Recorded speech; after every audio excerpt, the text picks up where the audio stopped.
Good afternoon, everyone, and welcome to the launch of PortHollandia, the new Chamber of Commerce, which you are going to have the privilege of meeting and finding out about and seeing how we can help you in the future and how you can partner with us for your success and your internationalization.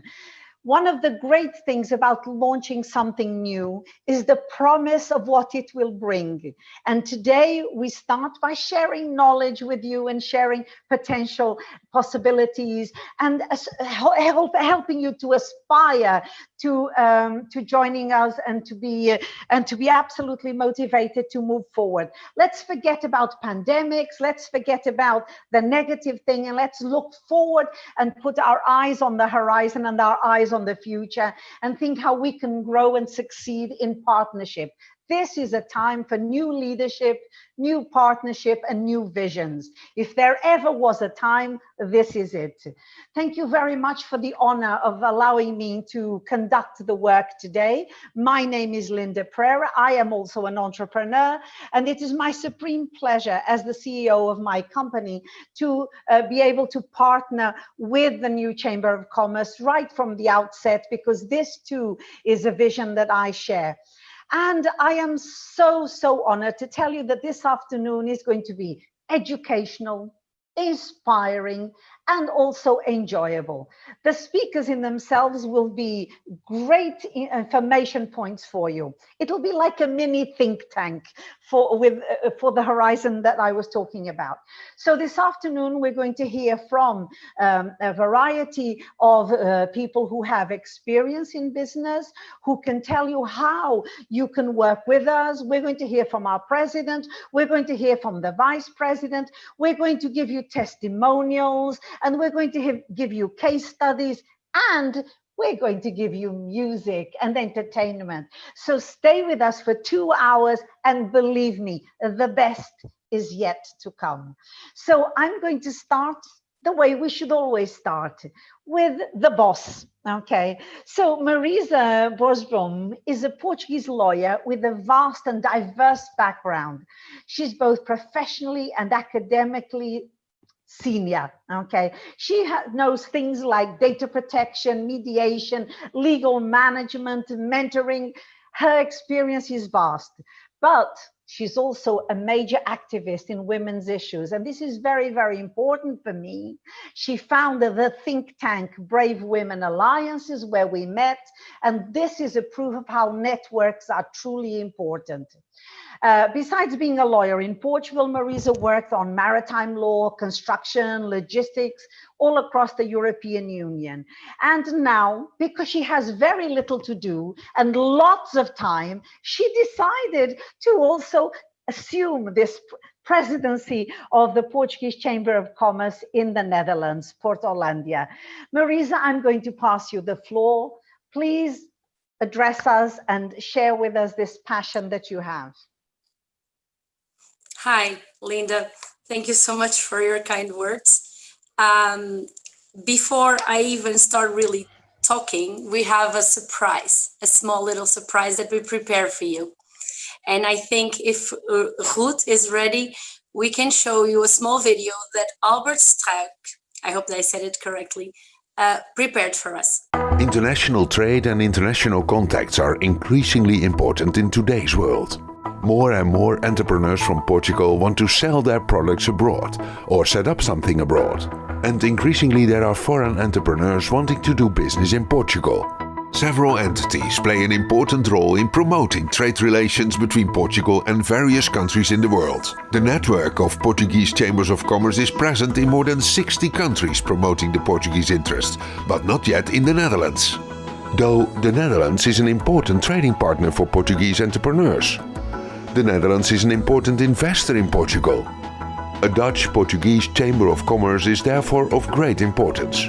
Today you are about to witness the founding of it. Today we introduce PortHollandia. PortHollandia has the goal to become a support hub for relations between Portugal and the Benelux, which complements the role of other agencies by multiplying the channels of investment. The same goal, a new approach. taking advantage of the drive of new generations in both countries, with new references and a fresh look of what relations between the two regions can aim to achieve. PortHollandia will of course have its focus primarily on commerce and business, but will also be paying attention to communities in both countries. Aligned with the Sustainable Development Goals, the world needs the sort of outputs driven by the impact economy and initiatives based on business for good. And the goal is even broader, looking at other countries speaking the same languages. Making good use of Portugal's privileged relationship with other countries on the globe, the aim is to enrich interactions between Galicia, Portugal and the Benelux Euro regions, as well as with other nations in other continents, favoring the Portuguese and Dutch-speaking markets. PortHollandia will use, improve and expand partnerships between companies and institutions in both countries, creating a universe of new partnerships in the most diverse areas. Starting today. So I hope you liked it, and it's important to say that it was a difficult decision to have this inauguration digitally, because we know we will face a lot of problems, but bear with us and be kind, because we are also explore uncharted territories, and for that we as Portuguese are known by the art of desenrasque, that I will try to tell you that it's a kind of a resourceful, rapid solution type of mindset. And I was thinking, how could I address the audience that doesn't understand so well English? And because English, it's one of our languages and we need to communicate for all, but how could the Portuguese and the Dutch listen to my message in a more close way? So if you allow me, we try to be a little bit creative, and we prepare a small text that will be my presentation. I will try to read it, and it's not long, to not be boring, of course, but Ruth, she will have a presentation for you, and you will be able to hopefully see the slides where you will see the text of the two languages. So PortHollandia is something that started a few years ago, and it had a long way. So PortHollandia was created a year ago as a non-profit organization that aims to represent Portuguese economic interest in the Netherlands, and also to be the representation of the Netherlands in the network of the Portuguese Chambers of Commerce, RCCP. A project that started back in 2016 with the Chamber of Commerce and Industry of Portugal, here represented today by Pedro Magalhães, that you will hear after. We are an agile, multidisciplinary small team, present in both countries with a solid body of knowledge of these two economies, highly committed to support the ones who reach us, to have a soft landing, overcoming any obstacles in this process in a fast and efficient way. The Netherlands and Portugal share a long history, but commercially speaking, at an institutional level, we believe that a link that represents the small and medium companies and the young entrepreneurs was in fact necessary. We work already in cooperation with many other organizations, some of them present here today, and we hope to increase this network. Some of us share even more than one organization, and it is clear that we all have a common goal: reinforce connections, trade and cultural connections, augmenting the potential of these two nations that, being different, are complementary in their mindsets, for sure. We understand the difficulties in the field. We are, with no doubt, business field agents concerned with the obstacles that small structures and entrepreneurs face when they want to expand and they don't find the right means for it. Portugal has a clear goal of economic expansion, and the Netherlands is the perfect destination. Vice versa, we expect. We will be one more link in this chain of public and private entities, but we will be, for sure, an efficient trustful one, and with the eyes in the future, a hub for business. Our ambition is to connect these two countries to a larger market that includes not only the Portuguese and Dutch-speaking countries, but also the diasporas of both. Communication and language are key elements and an added value in the digital economy, so we know that this is something to consider. We could not end without mentioning that we want to be active partners of the Dutch vibrant impact economy ecosystem and social entrepreneurship that are aligned with the Sustainable Development Goals, SDGs, of the United Nations and with a sustainable economy. Doing business and doing good is also part of our mission. Personally, being a Portuguese entrepreneur living in the Netherlands, being myself part of the Luso-Dutch family, gives me a permanent motivation to continue pursuing these goals. I wish that the future immigrants of both countries and their children will benefit from our work. We want to innovate the module of the Chambers of Commerce themselves, and for that, we will listen carefully to all in order to adjust to the present needs. The global crisis that we are living only can be overcome with a cooperative mindset, resilience, and with an attitude and solution-driven teams. And I leave you with a final note, as Linda said, that you will understand my joy, my personal joy. This week was announced that for the first time in 100 years, we will have the first female president of the International Chamber of Commerce. And I'm even more happy to tell you that because I shared this announcement, she thanked me for my enthusiasm already in a message, because we do need to increase support among each other. So with that happiness in my face, Linda, the floor is yours. Thank you so much, Marisa. And just now, I want to tell you that in addition to being live on Facebook of the Chamber of Commerce and having it shared to other pages and being live on YouTube, I also want to send a shout out, because from here I have numbers which I am receiving live. I want to say hello to Luanda, hello to the city of Praia, hello to São Paulo, hello to São Vicente in Cape Verde, hello to Manchester, hello to Braga, hello to Porto at the CIP offices, and hello to Ceira Island.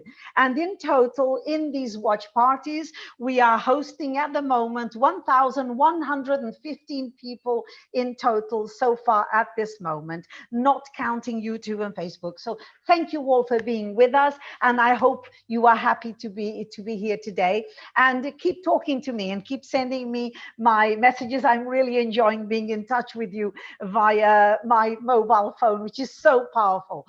Okay, we are now going to hear from Pedro Magalhães, and Pedro Magalhães is the head of international trade at the Portuguese Industry and Chamber of Commerce.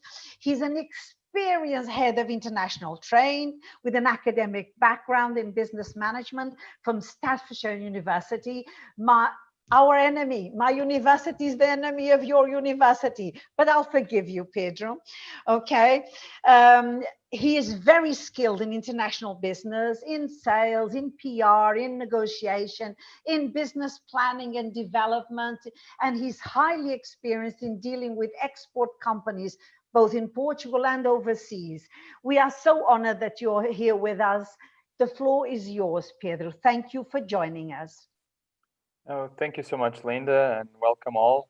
It's a pleasure for me to be here and to witness the launch of PortHollandia, which fortunately I've been involved since the beginning. I remember, I guess it was July 2019 when Marisa contacted us, and I had this good idea of why not establishing a Portuguese chamber in Holland. And then in November, she was already officializing the in Holland, in the Netherlands. Now it's the Netherlands that we have to say it. So it was impressive the speed that the process occurred, because I also have the privilege of being able to witness the growth of the Portuguese Chambers network, which has been founded by the Portuguese Chamber in 2016. And I've been witnessing the launch of a lot of chambers worldwide, and I must say that this one was incredibly fast and professionally made, which is exactly what we want, not only in the network, but also in Portugal in general. We need professional approaches and not slow pace and bureaucratic institutions. So I think for us it's a pleasure. The Netherlands was an obvious country to have PortHollandia, to have a Portuguese Chamber of Commerce. So for us it's a pleasure, and congratulations, Marisa, and your team for everything you have done until now, which is the first step. Obviously now the difficulties are coming, and also the good times as well, because you will achieve for sure, I'm sure, a lot of success to Portuguese and Dutch company. I'm very sorry for my gray background, but as you know, Portugal entered an emergency state on, I think it's Saturday. It will be official. So I'm working from home. I don't have a bright background like Marisa has, with a lot of flowers. I have some flowers there, but not as bright as yours. So let me just add that to get you a perspective, what is the Portuguese network of chambers of commerce, which I represent in this event. The Portuguese Chamber of Commerce has constituted in 2016 a brand that had the objective of gathering all the Portuguese chambers abroad. This is a brand that exists within the Portuguese Chamber of Commerce, and it started with around 15 chambers previously to 2016, and now we have 61 chambers in 42 countries in 6 continents. So it's with a lot of joy that I see the growth of this network, which is an informal network, which is constituted by majorly people like Marisa, that voluntarily decided to promote Portugal, to help our country in the countries where they are living, to approach the business environment and putting together companies from one country and another one. So this is I think it's an incredible network that has been growing a lot and wants to become more and more professional, and that's what we are trying to help all the chambers to do in these past years. Portuguese chambers are entities that have been developing a fundamental work in the support to the internationalization processes of Portuguese companies, and also capturing, let us say, foreign direct investment to Portugal. So they promote our country, Portugal, and the quality of our companies in different sectors, with results that have been growing year after year. I think the network has this objective of promoting them here in Portugal, to joining them, to the synergies that they have, and also to be able to present and lobby towards the Portuguese government of their importance and the goals that they want to have within our country. I think I've spoken too much already. I just wanted to enhance that for us. It's an honor to be witnessing this event, this launch of the PortHollandia, and as from the beginning, Marisa and your team, you can count on us for everything you need to develop and growth of the foreign relations between Holland and the Netherlands and Portugal. So thank you so much, and I hope it will be a success for sure. Thank you. Thank you, Pedro. And I'm receiving requests for Marisa's presentation to be sent after this.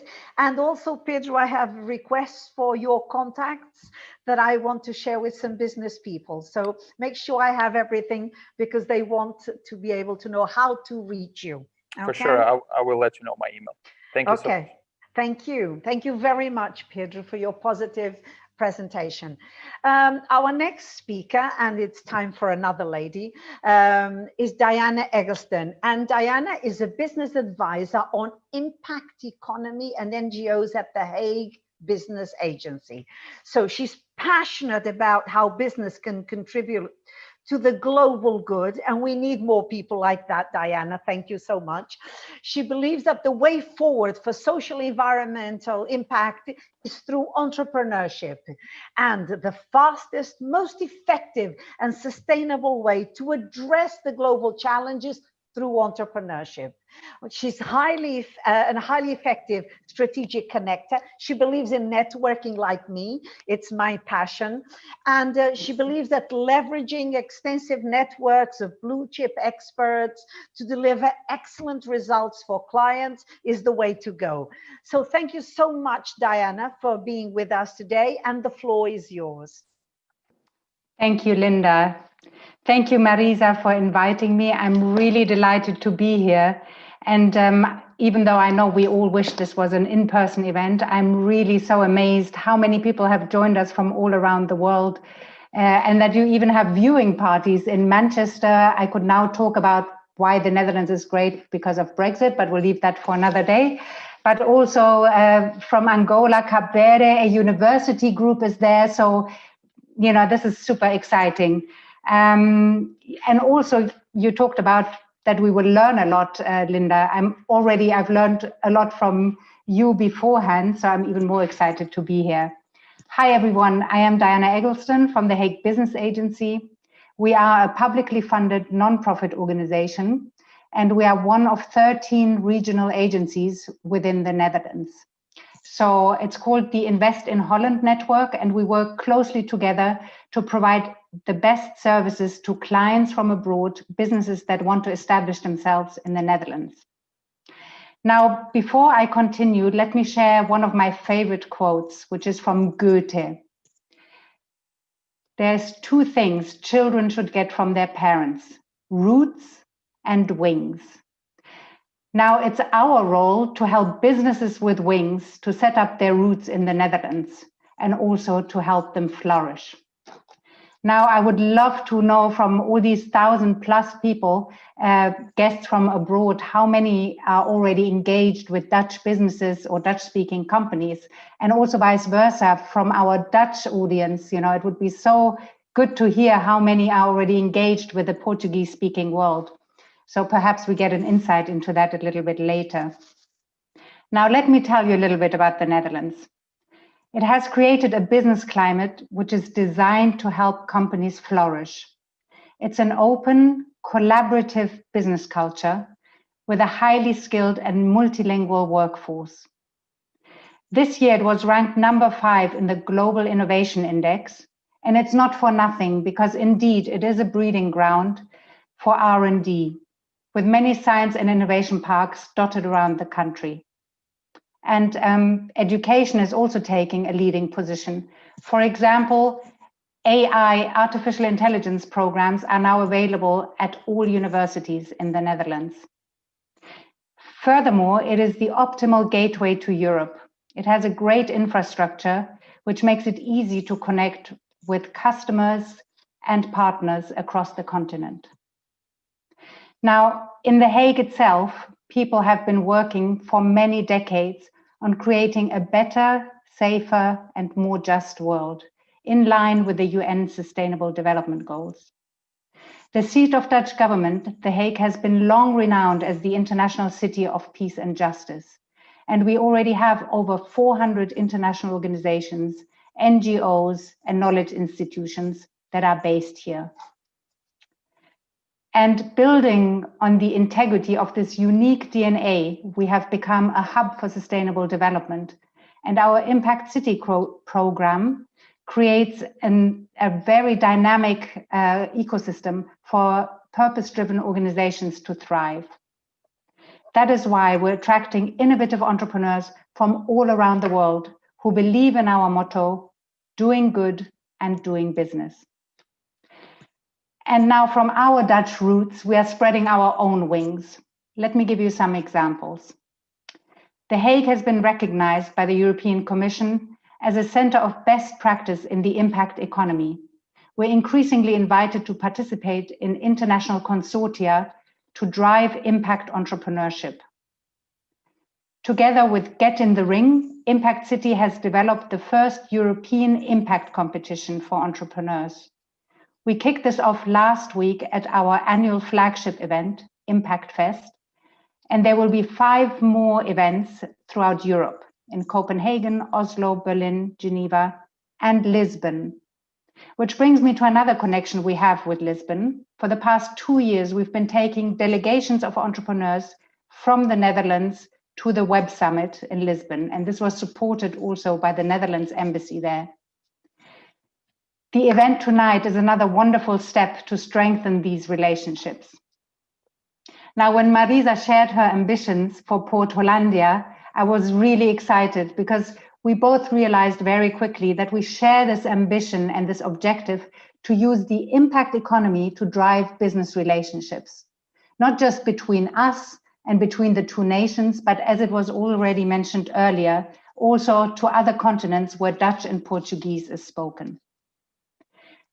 Now, Marisa, I hope you agree that our objectives can be categorized under 2 main headings.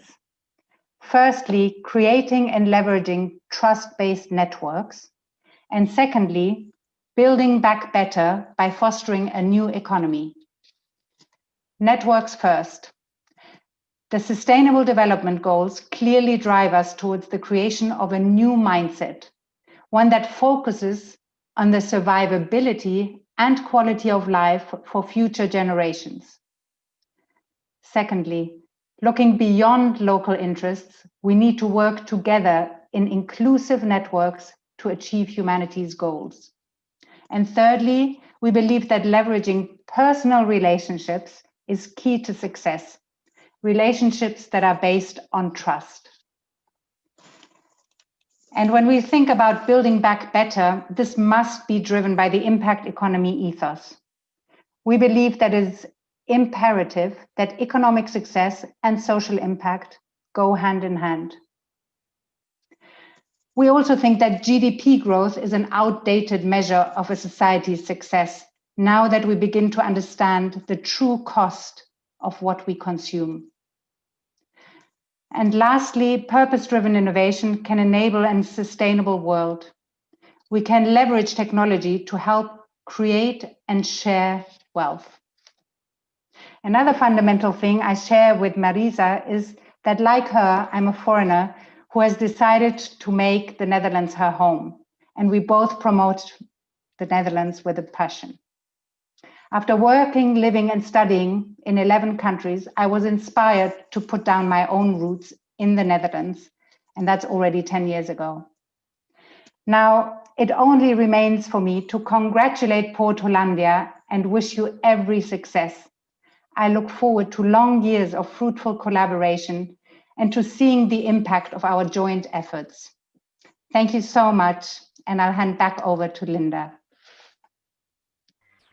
Thank you very much, Diana. And I have a message for you from the President of the Portuguese Business Confederation, António Saraiva, who has just listened to you and says, please tell Mrs. Eggleston that I make her words my words. She can count on me for support in the future to talk about these issues. I am so honored to have heard her. Okay, and that is the most influential man in Portugal in business. So there's only one word I can say back, obrigada. Okay, so I shall put you in touch. Okay, I shall connect you both. Okay, thank you so much, Diana, for your contribution. Extremely interesting, and I was touched by the words you said, and I underline your philosophy and truly, truly share it. Okay. We now go to our next speaker, and we have the honor of having with us Miguel Porfirio, and I hope I said that right, Miguel, because I'm not sure I did. And Miguel has given us his time, and I know how busy he is, and especially in the context of the times that we are living in. And Miguel is the director of Portuguese Trade and Investment Agency in The Hague. And Miguel, thank you so much for your joining us today. And I'm going to give you the floor because I'm sure you have a lot of very, very useful content to talk to us about. So it's all yours, Miguel. Well, thank you very much, Linda. It's a pleasure to be here. Thank you very much. Good afternoon, ladies and gentlemen. Good evening or even good morning to some of you. On behalf of the ISEP Portuguese Trade and Investment Agency and the Portuguese Embassy in the Netherlands, I would like to thank Mrs. Marisa Borsboom and Mr. Felipe Pereira for the opportunity to participate in the official opening of the new Portuguese-Dutch Chamber of Commerce dedicated to the promotion of the economic relations between the two countries. For those who do not know the organization for which I work, ISEP is a governmental business entity which aims to stimulate foreign companies to invest and buy in Portugal and to contribute to the success of Portuguese companies in their internationalization processes. We support Portuguese exporters and Dutch importers free of charge in their search for the best trading partner. In terms of investment, we provide foreign companies with support services, advice, and contacts with Portuguese entities involved in investment processes, being also the bridge for state subsidies. ISEP has a large external network of about 50 offices integrated with the Ministry of Foreign Affairs. The office in the Netherlands exists since 40 years, roughly. The relations between Portugal and the Netherlands have been around for centuries. We are both Atlantic countries with an important maritime tradition and were one of the first to introduce what we now call globalization. Both countries are members of the European Union and NATO, share the same democratic and human rights values, and work together in many international organizations. Portugal and the Netherlands are also Asian and strong partners in terms of economic relations with ties strengthening from year to year. The total trade in goods between the two countries already represents about 6 billion euros annually, 8 billion if we include the services. There are about 2,300 Portuguese companies exporting to the Netherlands, a number that has also been increasing steadily. The Netherlands is currently the 7th largest destination for Portuguese products and the 4th supplier. The most exported products at the moment are fuels, footwear, plastics, agricultural products, vehicles, machinery, and also very important, clothing. Unfortunately, exports, which has been increasing from year to year, were unexpected, affected by the effects of the COVID-19 pandemic, with the first half of the year seeing a decrease of almost 19%, 19. We are certain that as soon as this period is past, exports to the Netherlands will recover and return to levels of 2019, or even, why not, will beat those numbers. In fact, if we can learn something from this global crisis, is that we should give priority to innovative and sustainable products made in Europe, products and raw materials that can be quickly and safely incorporated into the value chains. It is a trend that has been noticed for some time, but these days, more than ever, it will for sure come out greatly reinforced. And we should not forget, ladies and gentlemen, Portugal and the Netherlands are just over 2 hours away. Being a country with remarkable political stability and a long-term planned economy, it is my perfect belief that Dutch businessmen will always remain partners par excellence for Portuguese exporters, which will benefit from the improvement of the image of the Portuguese and Portugal in the Netherlands.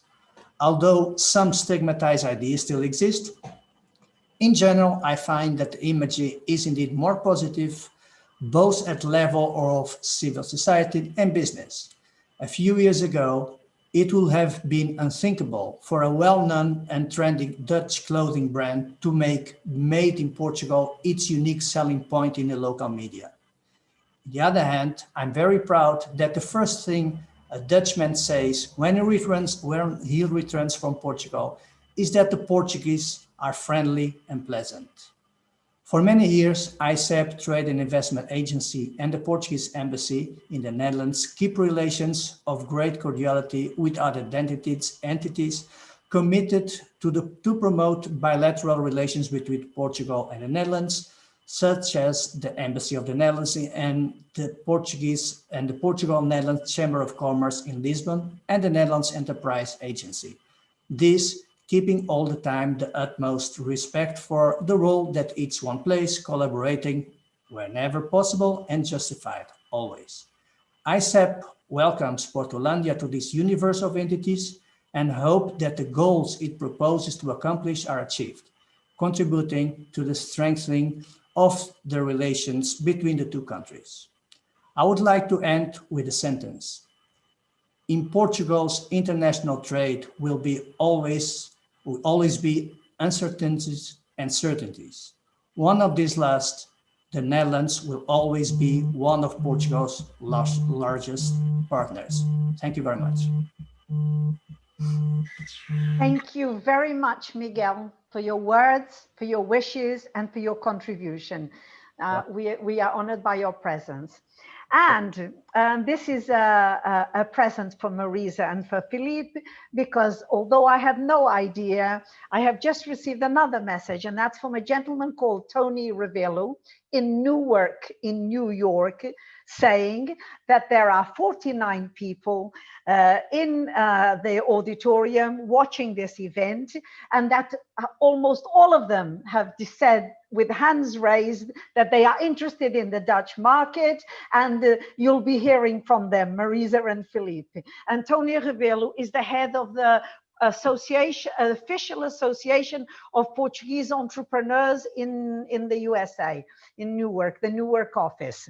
So this is very, very nice, and it makes me very happy that people are reaching out. Thank you so much. And a shout out to Newark. Oh, and the comment at the end, I don't know if I'm supposed to share it, but I'll share it because it made me smile. And that is, this is far more interesting than the American elections. Okay, so I will share this comment. Thank you very much. Okay, now, the next thing we're going to have is a period of entertainment, which I think is important because as we are so international, it is a way of sharing culture across the waves with everybody. Because in fact, what we are going to hear is an embodiment of this coming together of cultures. And this is very important because business and art and culture is what forms all of us. So we have to share culture as well. And this is the best of the best, because the Alba project is a musical project, which is a union between voice and guitar. The Portuguese guitar is very special and has a unique tonality.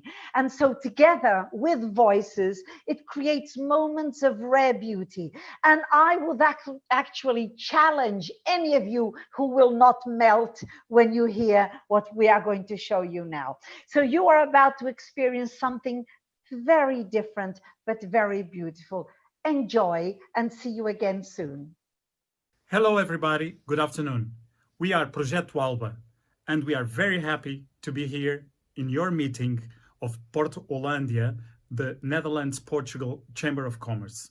Well, we are a musical project that typically plays in a fado ensemble, let's say, with the beautiful Portuguese guitar and a classical guitar. And this afternoon, we'll be playing 2 songs for you. Stay tuned.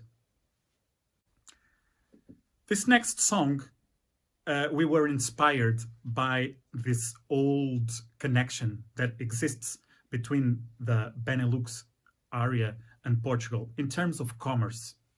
So we were thinking, how can we meet in between, culturally speaking, and join, in this case, music from the Netherlands, Dutch music, with Portuguese music. So me, Bruno, Luís, and André, we thought, what can we do? So this was the solution.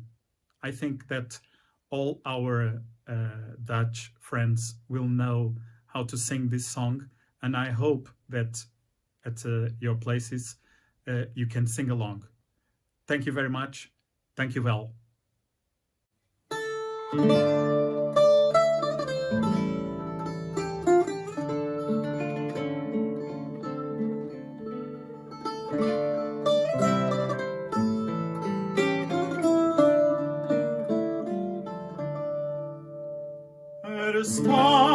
een huis aan de gracht in Oud-Amsterdam, waar ik als jochie vannacht bij grootmoeder kwam.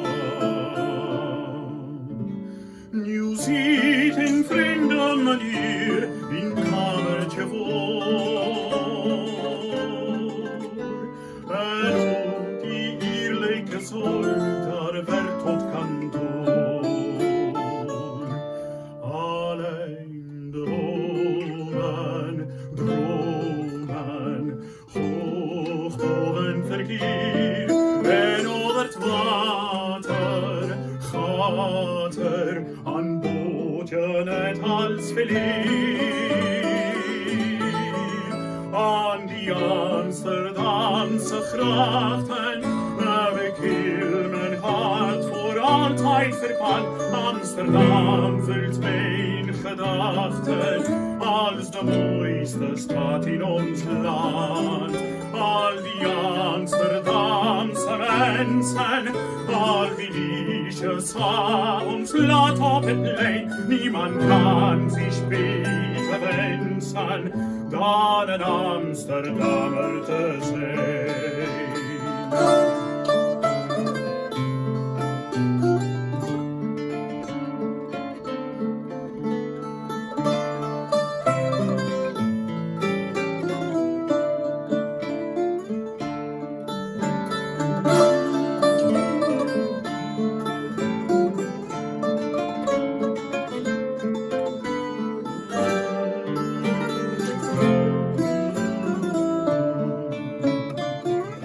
Alleen de bomen dromen, hoog en verkeer, en over het water gaat er een bootje net als verlier. Aan de Amsterdamse grachten heb ik heel mijn hart voor altijd verpand. Amsterdam verdient gedachten als die mooiste stad in ons land. Al die Amsterdamse mensen, al die liedjes avonds laat op het plein. Niemand kan zich beter wensen dan een Amsterdammer te zijn.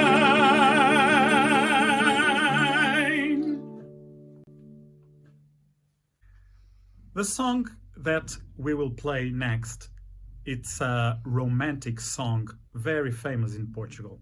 I bet almost everybody, the Portuguese participating in the meeting, will at least know how to sing a bit.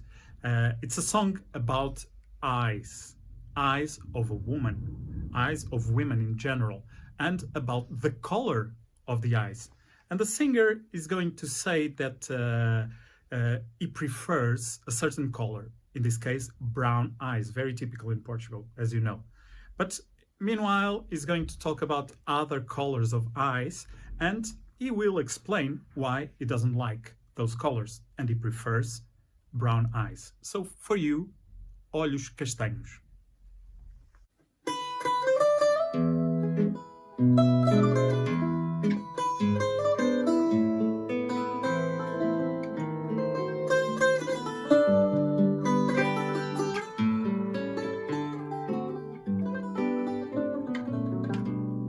Teus olhos castanhos, em cantos tamanhos, são pecados meus.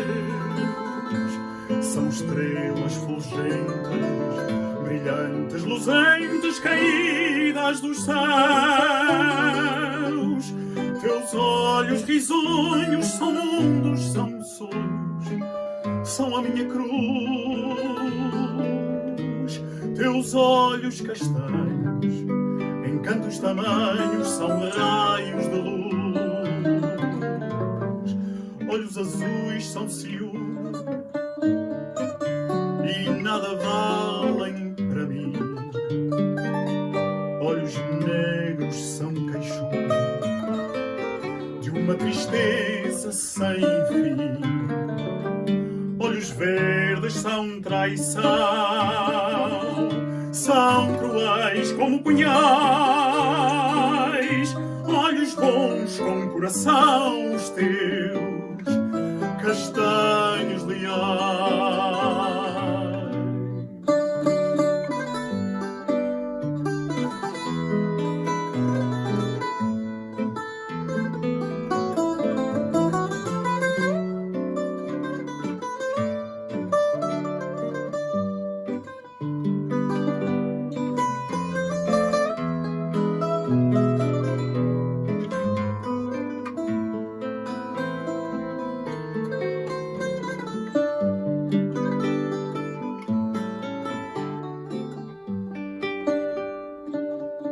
Olhos azuis são ciúme e nada valem para mim.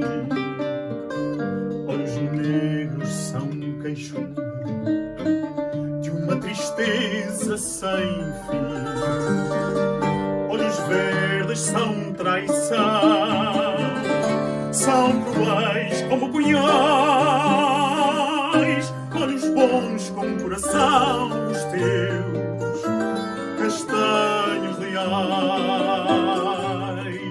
Teus olhos castanhos, em cantos tamanhos, são pecados meus.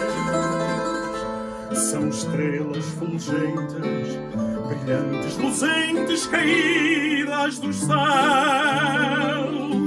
Teus olhos risonhos são mundos, são sonhos, são a minha cruz.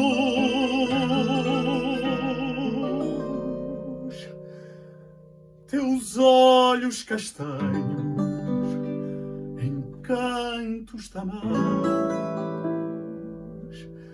são raios de luz.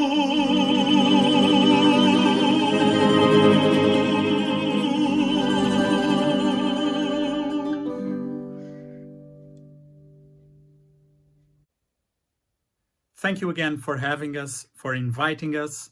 We were very happy to play for you in these difficult times. A special thanks to Filipe Pereira. I hope that you can forgive me for my Dutch because I didn't go to the classes, but well, I think everybody understood and sang with us. Again, we are Projeto Alba. Here with me today, Luís Coelho in the Portuguese guitar, André Santos in the classical guitar, me, Bruno Almeida, voice.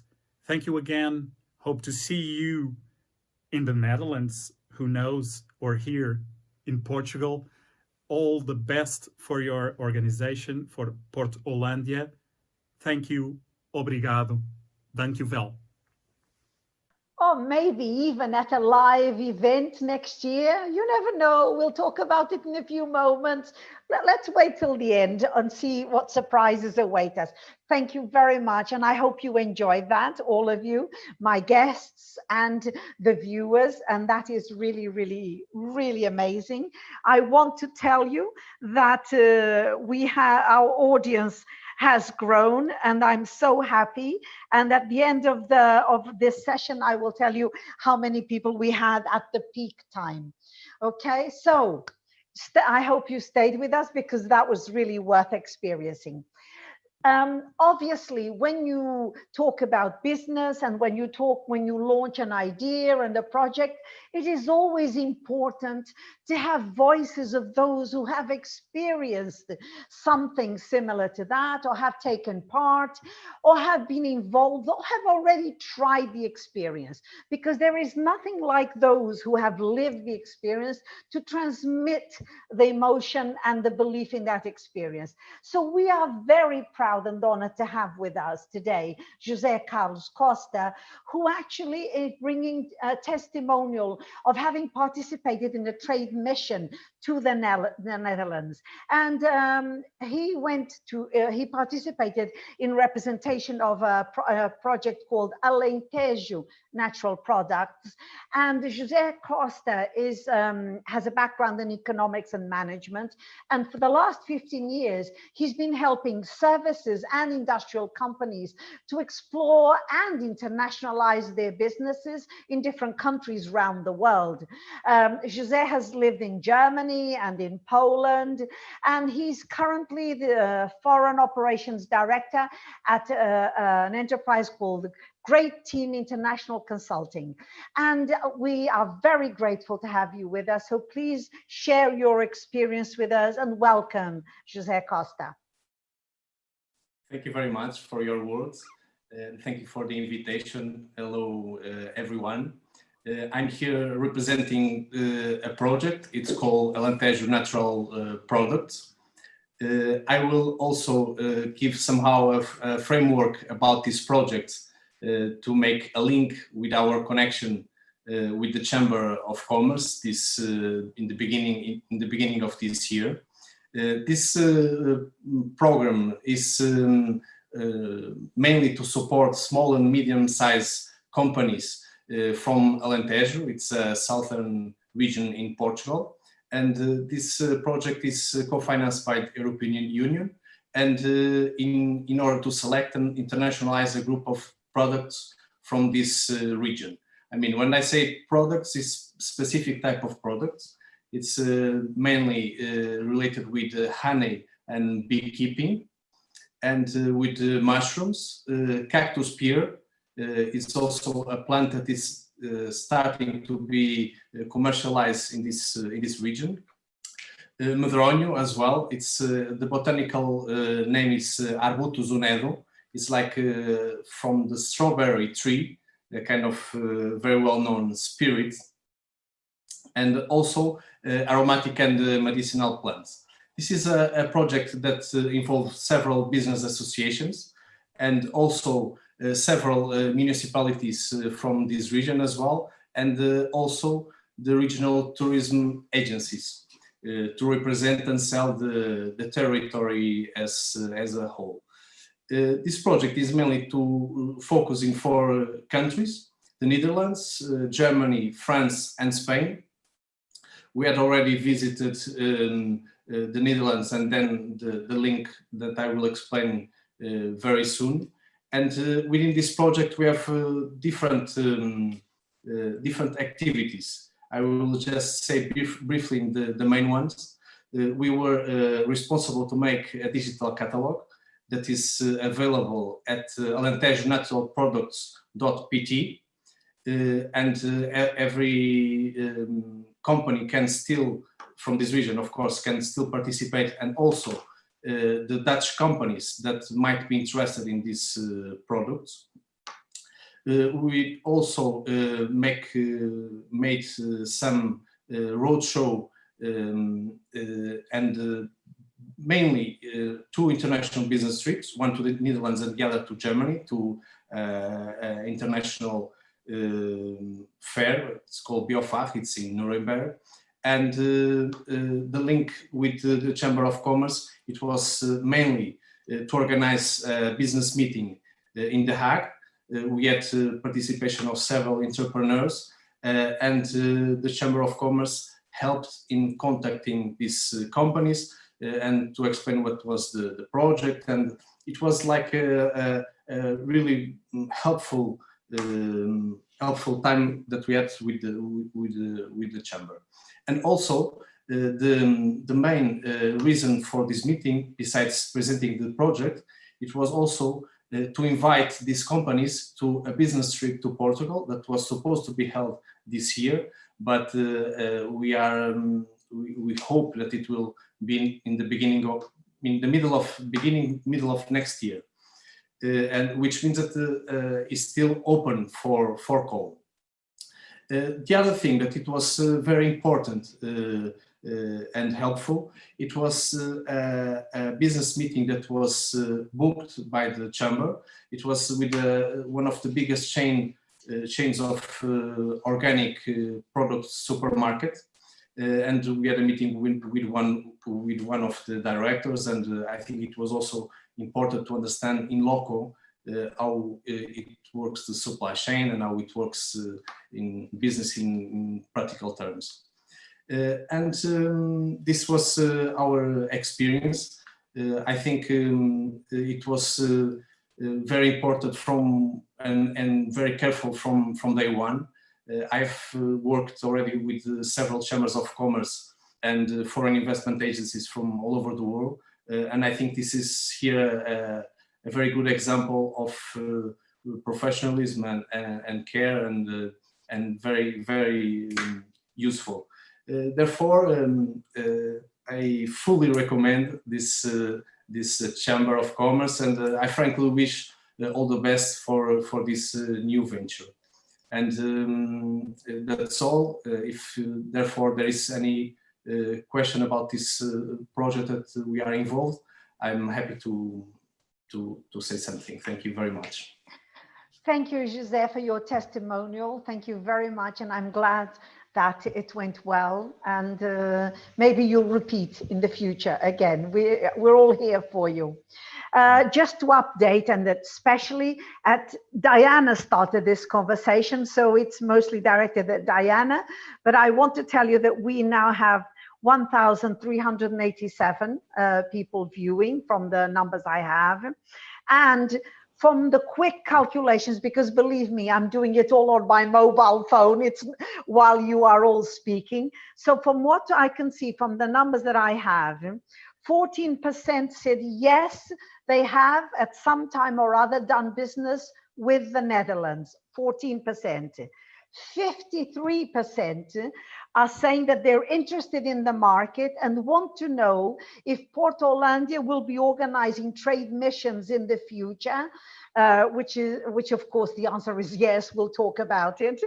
Okay, and then 19% of the answers that we have, okay, say that they are going to research because they've never looked at the Netherlands, but because of this, they are now interested in, and most of these people were guests of the different associations that invited them. So this is quite interesting. It's not science because it's done quickly based on the answers, but it's the best we can do. So Diana, does that help you in understanding the audience? Yes? Okay, I'm glad I've got a lovely team working in the back office, okay? It's not, I'm the face, but they're all doing all the sums behind me. Okay, now, when a chamber exists, it has to have examples of things that are already working and the way the marketplace is working, and examples of how successful companies have made the move and have taken that important step and been guided through it. So we're very happy and very lucky to have today 2 showcases to show you. The first one is represented here by Hugo Pires, who represents the Royal Green Agrotech Industry Project. And the project is connected to the efficient use of water and energy. I think, Hugo, you will probably tell us a little bit more. And it's vocated for demanding agricultural projects. But I believe that you also work with the hotel industry, etc., and the hospitality industry. And you also focus on control and monitoring. I don't know a lot about that, you'll tell us, but I can tell to all our African participants that you worked for 8 years on projects in Africa. So that should also be a recommendation. Hugo, please turn your microphone on and the floor is yours. Hello, everyone. It's very nice to be here, and I have to thank you a lot for this invitation. It's not always that we have a chance to show what we do to such a knowledgeable group of people, and it's always nice to meet you. Yes, I've been a few years in Africa. I've been in Cape Verde as well. I've been around, and I've always been involved in engineering companies that look into efficiency regarding the use of water. And Royal Green has all of that. We are an engineering company. Water efficiency has been the goal of our company almost since the beginning. Basically, we are very involved with the agricultural market, but yes, we do have solutions for all the other markets that you mentioned, Linda. I am going to share now my presentation. I hope everyone can see what I'm seeing. Can I get a feedback? Yes. There it is. Okay. So innovating, renovating, connecting. This is our motto. We are an engineering company that's, although we have a long background of working in agriculture and engineering as a whole, we do look forward into technology. IoT is the new big word that everyone is hearing about. Not everyone is understanding it, but we try to explain it as best as we can in what we do. Royal Green is part of a group of companies called UBEL. We have a long relationship with the Benelux countries. Particularly in the Netherlands, we have a long-lasting relationship. We buy technology, we buy plastic membranes. We have in our group a company called UBEL Agrícola. It's roughly translated, it's the agricultural UBEL. And we are one of the main producers of raspberries here in Portugal, in the south of Portugal, in the sunny Algarve. We also lead one of the biggest farmer associations to resell red fruit to the northern countries of Europe. And we send everything to the Netherlands every 3 months. So if you ever eat a nice raspberry in the winter, it's probably we grew that raspberry. So if you ever take a Ryanair plane here into Portugal, call me. I can get it to you cheaper, okay? So on and on. Let's look at the other side of agriculture. Before the farmers can do anything, they need a company like us. So Royal Green, there it is a company that works, the fancy word besides IoT is agrotech. So we try to bring technology to the production of agriculture. And I'm going to talk to you a bit about what is also known as precision agriculture.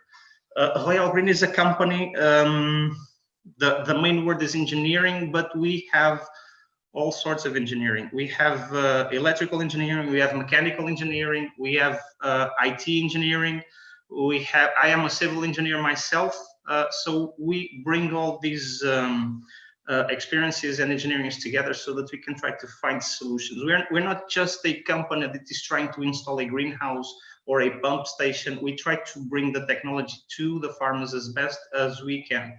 So we've been specializing in this for quite some time. And we have been involving in getting this technology into communications, monitoring, controlling, so that the farmer can actually see, let's say that he has a flat screen on his hand or on his laptop, and he can actually get data, he can get information on what's happening all around a farm or a greenhouse or a crop. He can get information on how the irrigation is going, on how the plants are growing, diseases. We can give you information on that. You can get climate control. Basically, we can bring all sorts of these nice devices together with they all talk to one another with a communications network, and then they start communicating and giving information so that you can get high efficiency on your farms. Our farms, all our own production is done in greenhouses, and we have to have high standards so that we can export most of our product. We have achieved a level of control. It costs a bit in the beginning, but it pays off in the end, where we can get over 99% of all our production is achieves the required quality so that we can export it. These are some pictures of a few things we have done with our engineering and with our teams.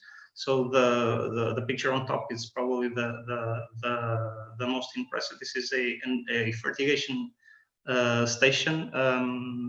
This is where you mix all the liquid fertilizers together to go directly into the flow stream of water that goes and irrigates our 49 hectares of raspberry production. And at the bottom you can see a few tanks. These tanks are 20,000 liters of capacity. They are quite big, although it doesn't look like it, but the greenhouse you see behind it is 15 meters tall. So this is what we do. We can build the greenhouse and we can install all the sensoring and automation and all the infrastructure so that you can start producing. And on the left side, you have our quality team sorting out and evaluating the quality of raspberries so that they can be sorted out and shipped to the Netherlands.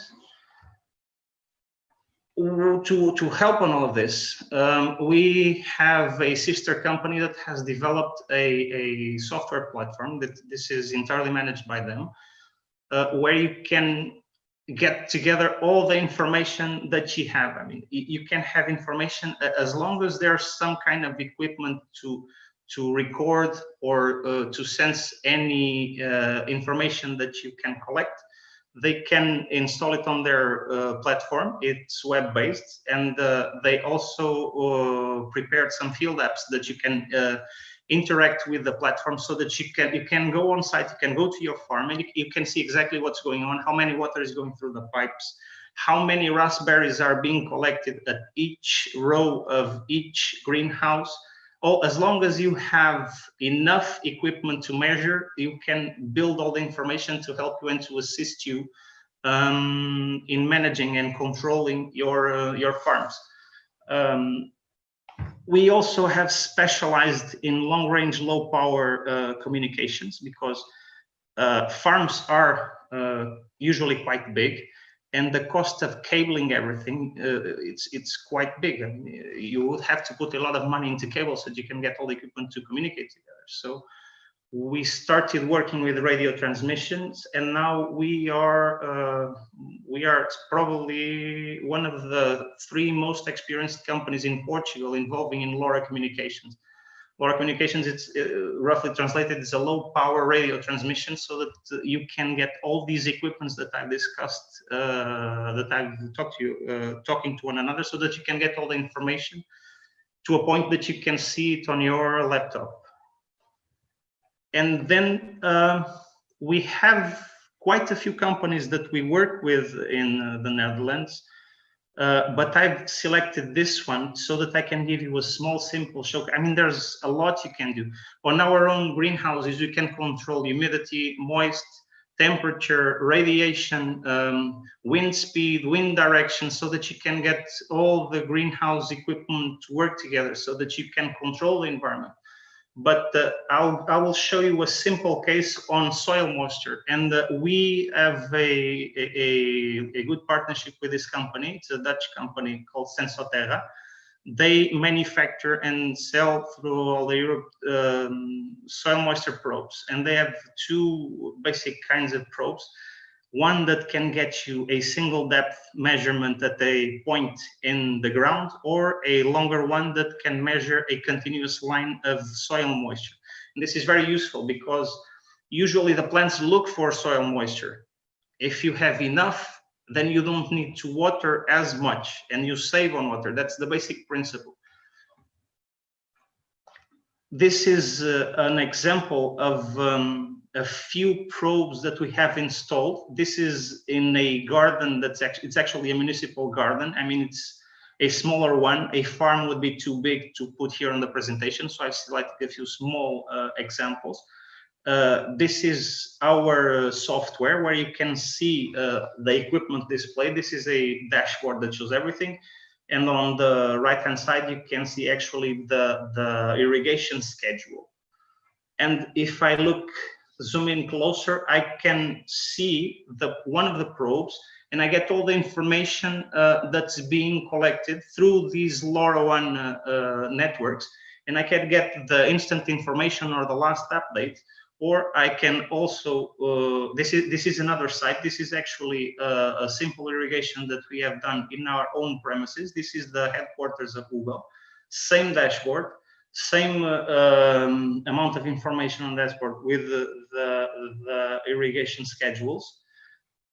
As we zoom in, I hope you can see my mouse cursor. On the bottom side, we have information on a water meter. On the top side, we have information on a valve programmer, and the 2 on the left and right are soil moisture probes. we can also get on the information. I zoomed in into a multi-depth so that we can see at 90 centimeters, 60 centimeters, 40 centimeters, and so on, as the depth goes on to the extent, to the full extent of the soil moisture probe.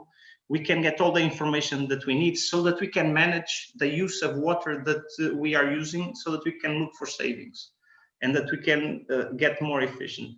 Then we can also, on our software, we can see trends and we can have an idea on how the moist is going and how it's being built on a time schedule. And then we get this information that I will zoom into the bottom part. In this one, I'm zooming into the bottom of the slide where we can see 3 lines. The orange lines are simple information that shows whether the valve is closed or open. We just want to know if it opened and if it is watering. The blue line is evolving cumulatively because it's just adding the amount of water that's going through the water meter. So it will always add the amount of water that has passed through the water meter. And the green line actually measures the amount of moist in the soil, okay? And when we get these lines, we get information. What do we do with this information? If you see here, the normal thing that will happen is the water will be measured going through the flow meter as long as a valve is open. I've highlighted 2 situations where we detected a leak because there was water passing through the water meter and no valve was open. This is a simple information that can save you a lot of water. And if you see these red lines, we have the bigger one on the left. The valves open widely spread. They took longer to open because you had moist on the ground. So you didn't need to water as much. But as the green line starts going down, you see that the moist goes down. So the program tells the valves to open faster so that you can get more water to the plant. So we can manage. We can stop watering if you don't need to water, or you can water more if the plants are requiring it. So this is the information that can get you results and that can also get you the savings that you need. So to sum up, on our agricultural projects that we have installed water metering for moist. Well, on rainy days, as long as it's not inside a greenhouse, obviously, you save 100% of the water because it will not allow the irrigation system to start. We get 14% water saving on non-rainy days, 27 per year, and on our experience, we get a return on investment of around 10 months. I mean, it's before in the first year, you get your money back, and then you're saving the rest of the years. So I hope you have enjoyed. I'm hoping I didn't take too long, but I think it's quite, it seems simple to see. It's hard to, it's hard to get here. It took us a few years to get all these equipments and all this expertise to come together. But now we can show off a bit. And if any of you want to contact me to dig in deeper into technology and finding out even funnier stuff with the IoT and regarding water efficiency and energy efficient, please contact me anytime. I'll be happy to show you all our experience. Thank you very much, Hugo, for joining us today and for telling us about your project. And of course, now we have the other side, okay, the other side. So we are now going to have the pleasure of hearing our second showcase and hearing from Dion Jensen, who is going to talk about MDT X-ray Portugal, and which is based in the medical industry. Now, Dion and Frederick Houghton founded 3 separate companies in the medical field. Medical devices in IVF, speech recognition, I hope I'm right, Dion, just nod if I'm going the right way, for medical professionals, and MDT X-ray. Now, personal X-ray protection in the medical field is very important, Dion, and today they are focused on X-ray protection and have offices in the Netherlands, in Paris, and production sites in Portugal and the Netherlands. So the production site is in Maia, in Porto, in the north, right? Yes, Dion? And it's a state-of-the-art facility, which is expanding continuously. So that's always good. If it's expanding, that's a good sign. Okay, and the company exports products to over 55 countries. So we are very honored to having your successful showcase with us today. Dion, the floor is yours. Please switch on your microphone, and Okay. I'm giving you the word. Well, great. First of all, thank you very much for your introduction. It was completely right. Fantastic. And indeed, my congratulations to Marissa for organizing such a beautiful event, and of course, the Chamber of Commerce. Good morning, Newark. Bom dia, Brazil. And boa tarde, Portugal. Thank you. Thank you. You're very welcome. So I'll have a presentation as well, which I'll try to share with you right now. Hold on. Can you see it? Yes. Okay, very good. Okay. When I heard the time from Ruth, I said, oh, I have to shorten my lecture a little bit. So I tried to fit it into the time. MDT is a company that I will explain, indeed, having a manufacturing site in Maia. And this is a story of setting up shop in Portugal, as we call it. Setting up shop is a bit arrogant, but it means setting up a facility in Portugal and beginning from zero. And this might be a learning case for other small and family-based businesses to go to Portugal. We already know one very famous shoe brand in the Netherlands who also has manufacturing facilities up north in Holland, which is Van Bommel, up north in Portugal, sorry. So my name is Dion Jansen. I'm now the Chief Innovation Officer of MDT. I used to be the CEO, but it's a family-based business, and our daughter took over as a CEO. So we have two companies now, which is MDT X-Ray and MDT X-Ray Portugal. So who are we? Just a short introduction. You see our corporate office here in the south of the Netherlands. We also have a separate manufacturing facility. We're based in Hilverenbeek.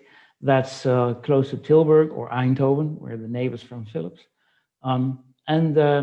Our job is to manufacture and distribute personal X-ray protection. We are a market leader in Europe, and are expanding very, very rapidly into South America, North America, Russia, Asia. We are a family-based, a family-owned business. One of the things that is very interesting, we're doing fast and lean manufacturing. Okay, our delivery times are very short, and that's because we have a state-of-the-art facility in Maia. Our offices, as said, are in the Netherlands, Paris, and in Porto. France is also a very important market to us. For instance, it's the second biggest medical market in Europe. And in Germany, we have a fantastic distributor who's doing the business fantastically. As we have said, the manufacturing sites and delivering to 55 countries. Now, these are some examples of our products that we have. We have the X-ray protections clothing, we have thyroid protectors, we have gonad protection, and storage systems and glasses. All are produced in the Portuguese facility as well. What are our product properties? That's quite important. If you're trying to find a good area to produce, you first have to look at your product properties. For us, it's very important to have the highest highest protection in Europe, to have a very ergonomic design, to have super lightweight materials, because lead aprons, for instance, are very, very heavy, and some cardiologists have to wear them all day, which is not very easy. Sustainability, what do we do with recycling materials, etc. The top quality and details of the material, and what we call bespoke tailoring, okay? All our products are made to measure within 14 days, okay? And it doesn't matter where it is in the world, we produce in 14 days and deliver in maximum 3 weeks. So that's quite amazing, actually. Who are our clients in the market? Medium to large hospitals worldwide, and partly through distributors. Our users are interventional cardiologists, radiologists, orthopedics, and so on, ORs, etc. Okay, these 5 people are the 5 most famous interventionalists in Europe that all wear our materials here at a special convention in radiation protection. Now, the status in 2010, because we are now quite some years in Portugal, okay? In 2010, we had an existing manufacturing in Ireland, but it was becoming harder and harder to get good employees, like seamstresses. There weren't many seamstresses in Ireland. The connection to mainland Europe was a bit difficult, getting it a bit difficult because of the transport cost and the transfer time. Going from Ireland to, let's say, Italy or Greece was a bit troublesome. The infrastructure was not optimal there, and all of our machinery was up for renewal. So we had to do something then, and we started thinking, and suddenly the word Portugal came to mind because a number of Dutch industries were already there, and we did some investigation with our colleague here in Holland to find out where the best production place should be. Now, some of the advantages seen by Dutch eyes, so to say, of Portugal are mentioned here, okay? The Portuguese people are very committed, okay? There's no 9-to-5 mentality. And that's something we like as Dutch people very much, okay? And an open mind to things. And that's really great to see because, you know, we Dutch tend to overreact sometimes and go too fast and too enthusiastic in some things. And they all accept that. So that's great, okay? The handcraft still exists in Portugal, okay? I always say the best Italian shoes are made in Portugal, but that's quite important. Of course, the wages are attractive, let's be honest. That's also an interesting thing. The North has a fantastic infrastructure, okay? We are based 5 minutes away from São Carneiro, our airport, Porto Airport, and it has a lot of transport companies. The region of Porto is very well known for its textile and shoe industry, like Guimarães, for instance. So all of our employees are coming from there, or some coming from Matosinhos, but that's very good. Now it's only 2 hours flying from Eindhoven at a very low fare. You know, with Ryanair, it doesn't cost you anything to get there. It's a possibility to get subsidies on new staff in Portugal as well. And of course, Portugal is the most beautiful country in the world to be. So I always tend to add some extra days being in Portugal, you know, to go to Aveiro, to Coimbra, to Figueira da Foz, etc., etc. It's very nice. We moved in 2010 with a company called Luso Cargo, known in Portugal. And we set up production completely in Holland, the layout, all the machines, we tested the machines, and we took them all to Porto. One of the most important things is that we share the strength, Dutch and Portuguese, and the weaknesses of each other are compensated by the other one, in this case. So it's a very good marriage to do that. As I said, the infrastructure is great. Here are some more things that I already said in detail. Porto Airport, less than 10 minutes from Maya. The metro is very good organized in Porto. You can go everywhere with the metro. Uber is very known there, also a bit infamous, of course, to the regional taxi drivers. That's a bit painful. The textile shoe industry is very well represented there. When I fly to Porto, there always are some Dutch people who are going to buy shoes in Guimarães, always. The polytechnical universities, which are very good universities, are very close by. So we have engineers from Minho and from the Polytechnico in Porto, and we're trying to get more people in from these universities and work closely with them together. There's also an organization called CTV in the textile industry that helps a lot with other companies. Also suppliers. We try to get as much as possible suppliers from the Portuguese mainland to supplies with all the detailed products, so to speak. And we're 20 minutes from the city of Porto, which is very nice. It is very nice. Now, we started out in 2011 with our first production facility in Areosa, Porto, which was an old textile factory, and to us it seemed fantastic. All the original details were there, and we started there small with 1,000 square meters, just to see if it would happen, if the magic would commence there. So everything had to be certified by several ISO guidelines and CE marks, et cetera, and that took some time.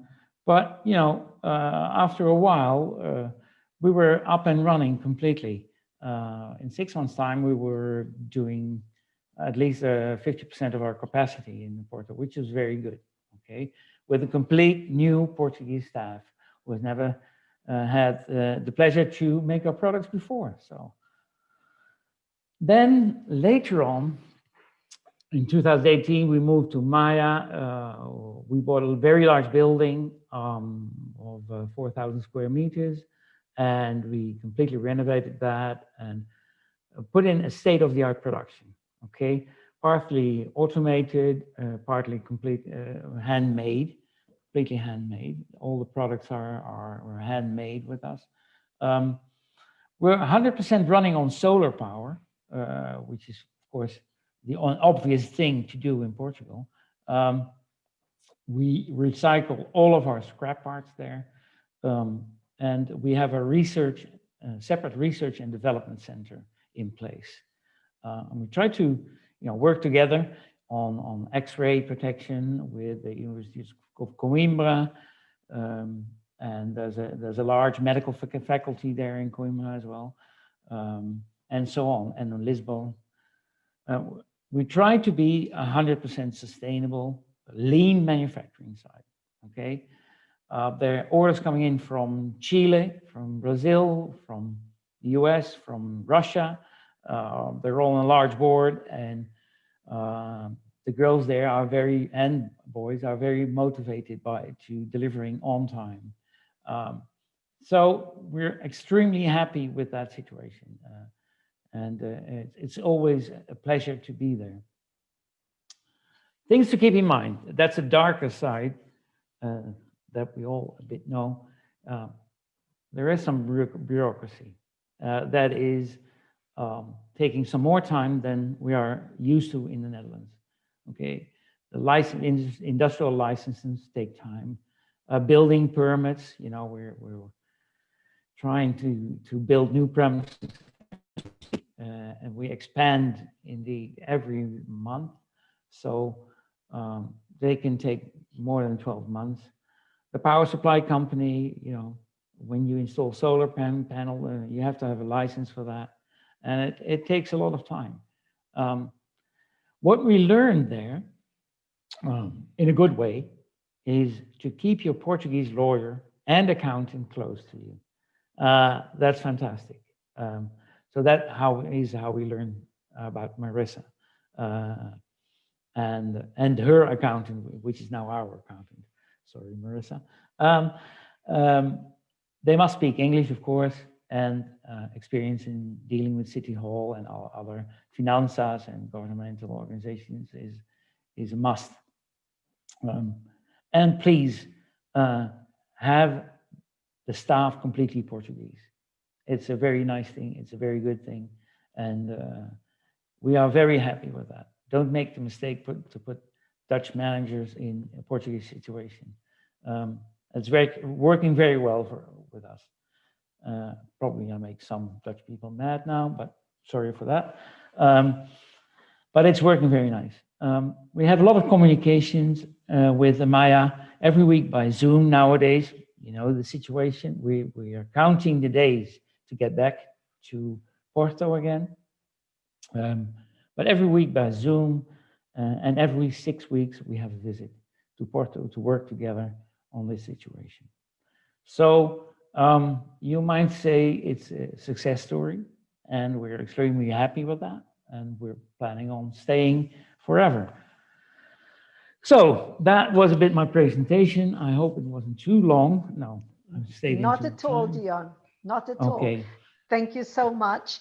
And through Marisa and through myself, you have an open door at the Portuguese Business Confederation, and you know that anything that you need, it's the most influential association in Portugal through the Chamber of Commerce. You can talk to us, and they have been partners for and I work for them as well. So you have an open door, Dion, for anything that you need, and the said bureaucracy and the said things. Sometimes there are different channels, right, Marisa, that you can take. Okay. So Dion, thank you for investing in Portugal, and thank you also for sharing with us today. And through the Portuguese Confederation, the door is always open, and through Marisa, I'm sure. Thank you very much. Thank you. Thank you for listening. Thank you very much. Okay, now, before I go to our next speaker, I just want to say to all those listening out there and participating that Diana Eggleston has said that you may reach out through LinkedIn if you wish to send a note on the reason why you want to connect. She has also produced a presentation which she did not show here, but which she will make available to the Chamber of Commerce. And if you write to me or to the Chamber of Commerce, we will share it with you with her permission. She's very generously sent me a message. She's my best friend at the moment, and said that she will happily share it with anyone who is interested and wants to find out more about the Netherlands. Okay, and so we move on to our next speaker, and I don't know what to say about the next gentleman. I have to say that he's our vice president, that he's a Portuguese business and communications consultant, and currently he's the head of the digital lead and protection at LCG Consulting. He's also the founder and managing director of Innov at Legal, the Institute of Legal Innovation and Technology in Portuguese. And if you're not tired yet, he's also the vice president of the NGO Humanity of Things, and he's the executive director of the think tank Data Knowledge Club. And I thought I was busy. I don't know where he finds the time, but Philip, the floor is yours, and welcome to the conversation. Thank you very much, Linda. And it goes to say that, of course, I don't have the time to do all of those things. as the majority of us, we put a lot of titles on LinkedIn, and then we would like to have enough time to do everything, but the time is never enough. But yeah, I try to my best to be able to do a couple of things within those several projects. Some of them, of course, that I share with Marisa. Um, Thank you very much. I think we had a couple of technical issues at the beginning, which are perfectly normal when we do a presentation online and live. I believe the video that we thought about putting on at the beginning, some of the people were able to see it properly. Some others, I believe, for the comments that I received, had some problems seeing it. We will not try to show it again because we may go on to the same problems, but we will definitely share it on our LinkedIn, on our page, etc. So you will be able to see the video and you will be able to see the presentation from Marisa, the opening words that Marisa had to say. So within this event, we have lots of people, several speakers in here, and if I understood it correctly, 1,300 people, more or less, assisting on YouTube, on other channels. So we have a bit of the three types of people. We have those that think and imagine business, we have those that promote business, and we have those that do business. And all of these people are needed in the ecosystem of business and trade. There are a lot of those that think business and they talk a lot. And at the end, it seems that they don't do anything, but actually they are the ones that give the ideas for others to go after and actually do it. And all of these people need and deserve our respect. One of the things that we did have already on this presentation, we had the musical group, which it's a nice ring to give and to make a change on the speakers, of course, on the content that is being passed on. But in reality, culture and music are also a product, and are also a product in need of promoting and in need of recognition. And that was an example of something of the good value and good quality that is done both in the Netherlands and in Portugal, and that are not promoted enough. And it's not promoted because we believe that culture and music is there to entertain us only, but in reality is not. And as we move along to digitized world, and as we will have more time to spare out of work because things will be more automated, etc., we will need culture. We will need culture in our lives. That was just a little message that I wanted to do and to say, and to thank, of course, Projeto Alba. I won't spend too much time, and I don't want to bore anyone with too many details. Please let me know if you can see the presentation. Yes. Okay, yes. Thank you very much. So the idea of the presentation is just briefly to give a little bit of context, and then to materialize how PortHollandia is planning to go forward. Miguel Porfirio already mentioned the numbers, so I won't spend too much time on this. But in reality, yes, we've reached an all-time high of around 320 million in October 2019 in terms of exports. And we are now, as you can see on the graph on the right-hand side, we are now picking up. Let's see how the next 6 months will actually develop, because there is uncertainty, of course, and we need to work together even more than before. We need to work together to strengthen the way we put across our products and our services to others. We are in a globalized world. We no longer depend or are limited to our neighborhood or to the shop on the high-end street, etc. We definitely need to understand the digitized world in order to operate in it. And for that, we are not talking just about the IoTs and the big techs, etc. We are actually talking about e-commerce, sales channels, the way we understand and interact with the new consumers. We'll be able to talk a little bit later on. So in terms of relationship, just again, to reiterate, Netherlands is the 7th largest importer of Portuguese goods and services, by the way, and the 5th largest in terms of tourists. And nowadays, there are around 2,500 Portuguese companies exporting to the Netherlands. These numbers are actually extracted from the site of AICEP. Thank you, Miguel. Although to 2,500 companies is already a significant number, Reality is the majority of the companies, small and medium enterprises in Portugal, do have the need of understanding channels and do have the need of understanding protocol. Not that they don't understand it by themselves, but because when alone, when you stand alone, it's more difficult to do it if you are, or in one comparison, when you are in a group of people, part of an association, and that's why corporations, associations, and federations are created, or we have partners. All of this that PortHollandia aims to do, we don't aim to do it by ourselves. The majority of it is already done, is already being done, and is already being cleverly done and properly done.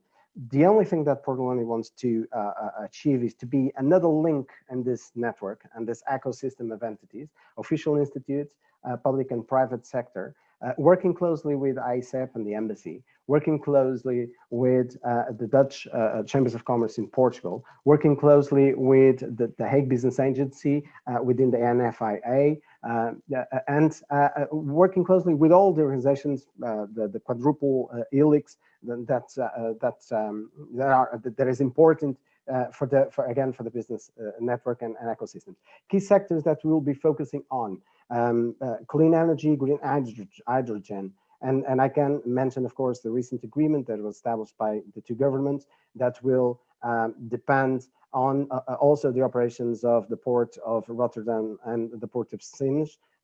They will play a big role on that. Airports, aeronautics, and aerospace, where both countries have good examples of product development and business development. Seaports, as I've mentioned already, agriculture and technology, as we've seen an example with one of the showcases. But also, besides these bigger sectors, we're talking about the footwear, clothing, food, and wine, for which Portugal is renowned for, and wine definitely. For example, in the Netherlands, I would say I haven't been too many times in the Netherlands. I don't live in the Netherlands, but whenever I was there, I tried to find some Portuguese wine, and I had trouble doing so. So it means that, I don't know if it changed since the last time I was there, not that long ago, but I don't know if it changed. But reality is the products from Portugal, when it comes to Portugal, the products from Portugal can be better disseminated within Central Europe. And Netherlands is a gate of entry in terms of distribution. It can be better planned and considered. Again, as I mentioned, the Port of Rotterdam and the Port of Sines.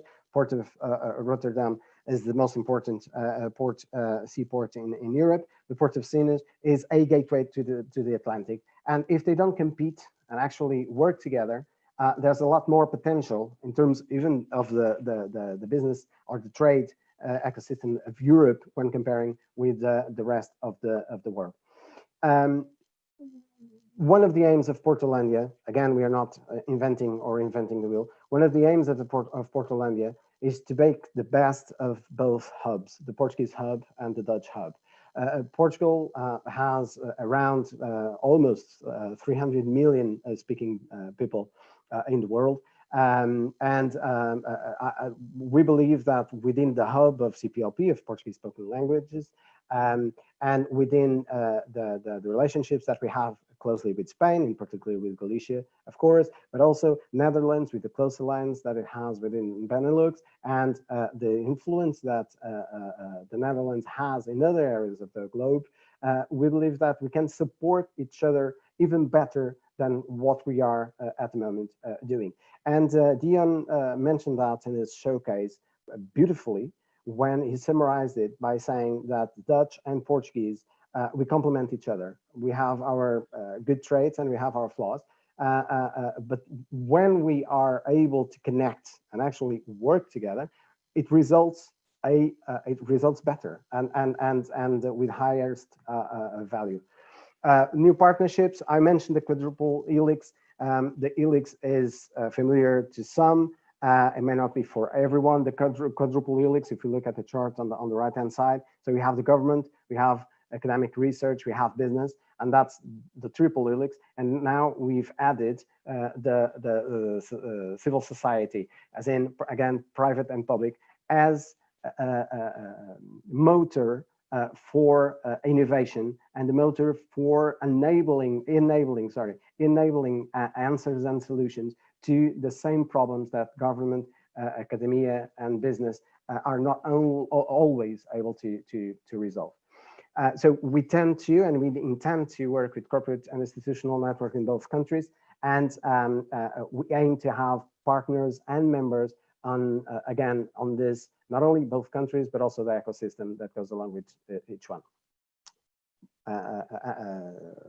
As the last slide, I believe, or the previous one, just a brief mention to the new generations.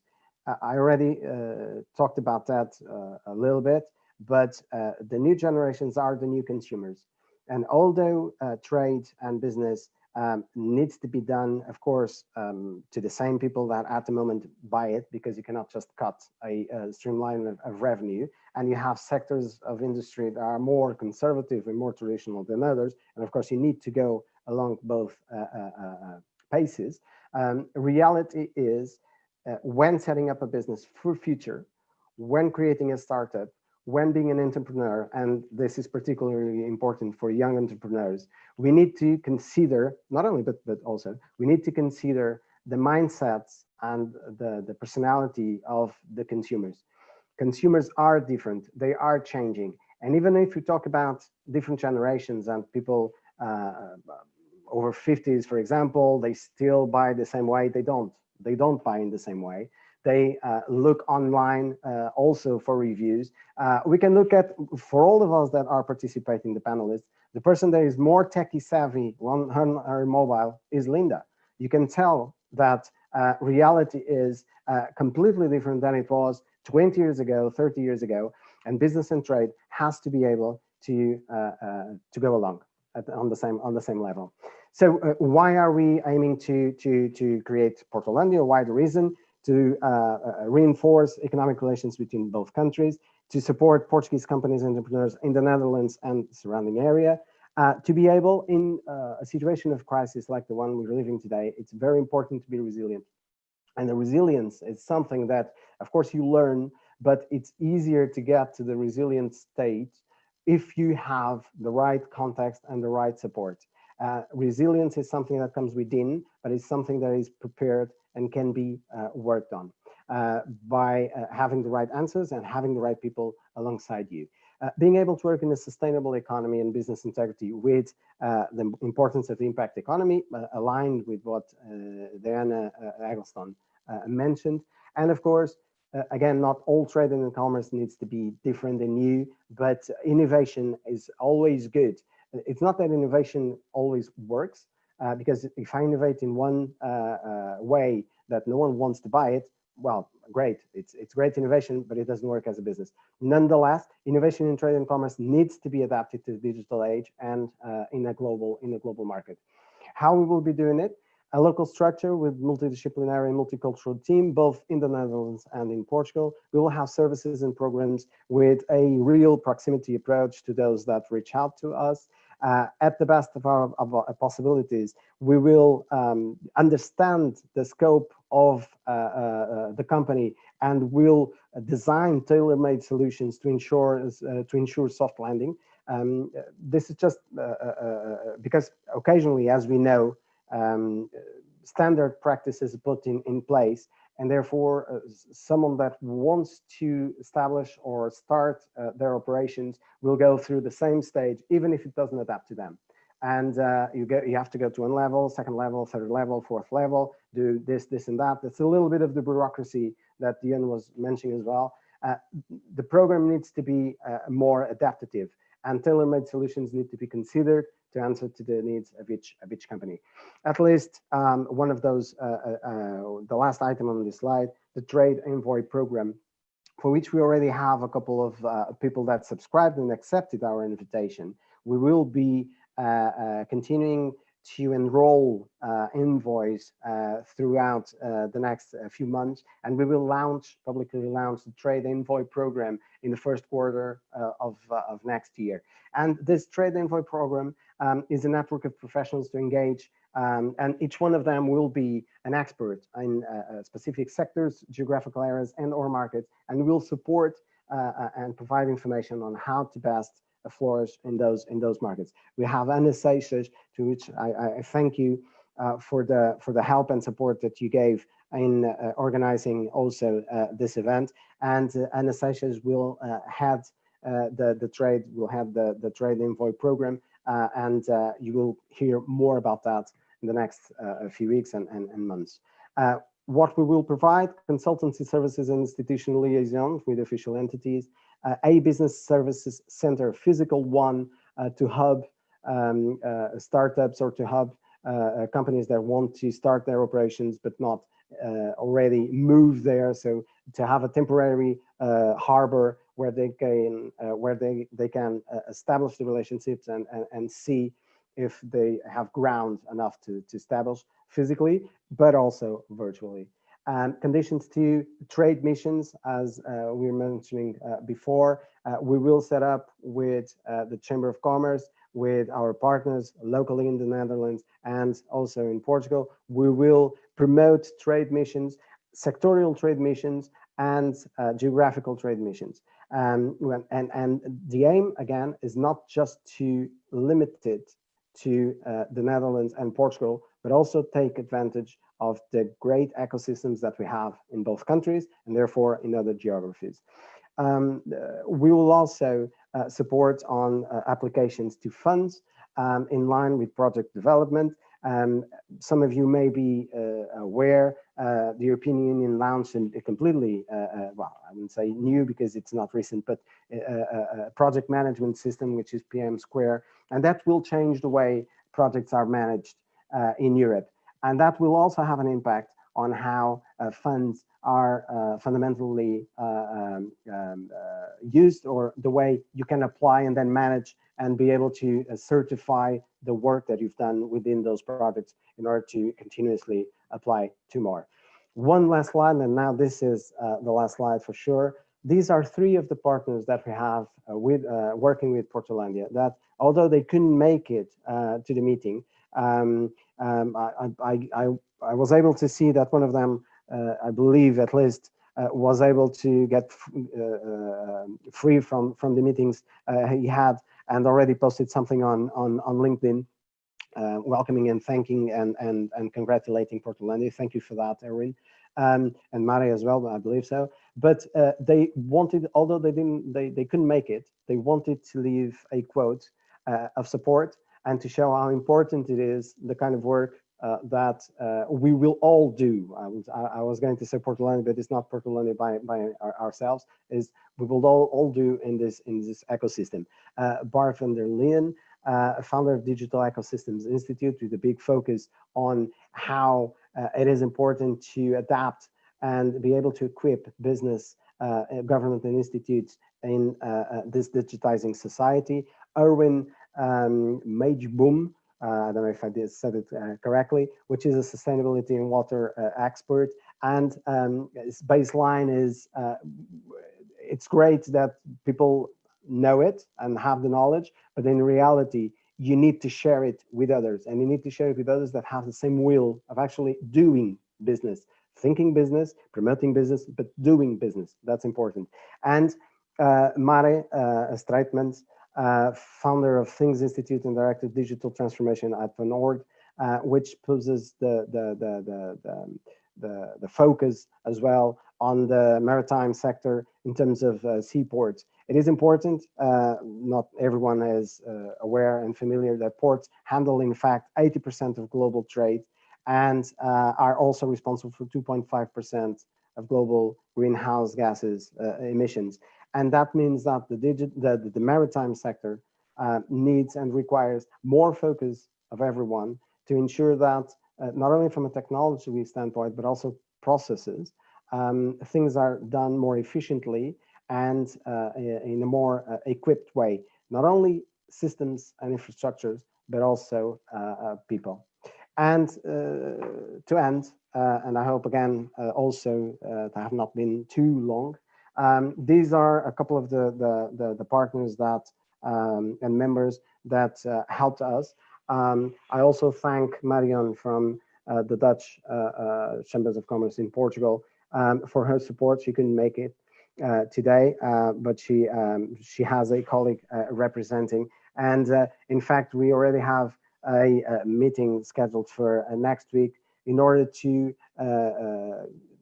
identify specific items that we can work together to promote both on both ends. So we have a couple of companies and entities from Portugal, a couple of companies and entities from the Netherlands, and all of us are welcoming everyone else, and not only in those two countries, in order to create a bigger network.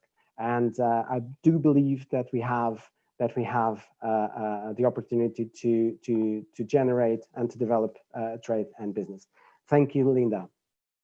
Thank you so much, Philippe. That was detailed and interesting. So any questions, you can follow up after this session and over the next few days, and you can ask us anything that you need to know or further explanations.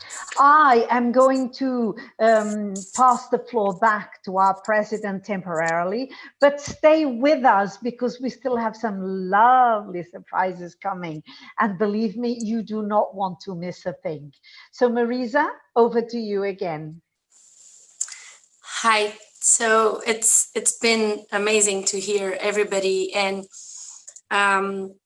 Philippe mentioned that some people have ideas and we need to pay attention to them. A few years ago, I saw a beautiful commercial about how to treat an idea. In the beginning, people have a tendency to treat it bad, and an idea has the value of the person itself, but sometimes it has a life on its own. And these people who have these ideas need to have the supports of others. So it's really a pleasure to see how all of this vision came together. But I could not leave you without seeing a very shy partner, but a strong businesswoman. She's shy in public, but she made everything possible, because this was first a vision and a dream of mine, and Philippe made it reality. But the first person that did believe in me was Diana Ord. She is a tax advisor. She does care for tax, by the way, it's the name of her company. And for the last 8 years, I learned so much on business and business culture. And I think she learned the same, because still today we are studying our cultures, our personalities. We try to understand the miscommunication that is continuous. So don't get me wrong, you can have a lot of institutions, but people that walk the walk that you need are the ones that you also need to talk. So I hope that Diana is here, and she will leave you a small message. And after that, also we have a tiny little surprise for you, and we hope you like it. Diana, are you there? I'm here. Do you hear me? Yes. Yeah, okay. No, it's great meeting you all. And Marisa's right. I'm a little bit shy, but here I am.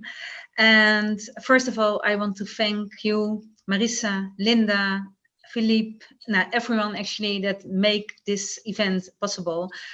And yeah, when we met 4 years ago and we talked about this idea, I never could have imagined at that moment that where we stand today, that PortHollandia is already this big, this important for a lot of people. And I'm really so proud to be a part of it. And that's thanks to you, Marisa. Your dedication, your passion made this happen. So thank you. Ik heb een boodschap voor onze Nederlandse ondernemers. En dat doe ik dus in het Nederlands. Als jullie plannen hebben om internationaal te gaan, denk eens aan Portugal. Portugal is een land dat volop in ontwikkeling is en heel veel mogelijkheden biedt. Het is een ontzettend mooi land. De mensen die er wonen zijn hele fijne mensen. Ik ben er maar 2 keer geweest en ik ben er nu al verliefd op. Ik hoop er veel vaker te komen.